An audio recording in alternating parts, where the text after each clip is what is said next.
पुण्यात सांगलीच्या कृष्णा नदीमध्ये गेल्या 3 दिवसांपासून माशांचा मृत्यू होतोय। वाळवा तालुक्यामधल्या बोरगाव नवेखेड या ठिकाणी कृष्णा नदीच्या पात्रामध्ये हजारो मासे मृत्युमुखी पडलेले आहेत। बोरगाव इथल्या बंधाऱ्यावर आणि नदीच्या काठावर मृत माशांचा खच पडलाय, त्यामुळे मोठ्या प्रमाणात दुर्गंधी देखील पसरली आहे। नदीकाठच्या कारखान्यांकडून नदीपात्रामध्ये मळमिश्रित पाणी मोठ्या प्रमाणात सोडलं जात असल्यामुळे माशांचा मृत्यू होत असल्याचा आरोप होतोय। मात्र प्रदूषण महामंडळाकडून याबाबत कोणतीच दखल घेण्यात येत असल्याचा आरोप सुद्धा होतोय।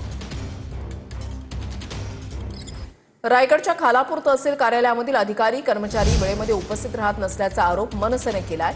या प्रकारामुळे वाद निर्माण झालाय आणि याबाबत महाराष्ट्र नवनिर्माण सेनेचे खालापूर तालुका अध्यक्ष अतुल हाडे यांनी पोलिसांकडे लेखी तक्रार दाखल केली आहे।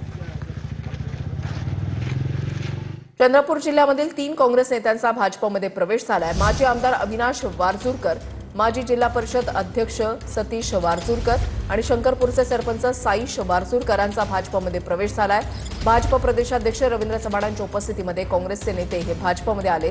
गटबाजीला कंटाळून काँग्रेस सोडल्याचा आरोप त्यांच्याकडून करण्यात आलाय।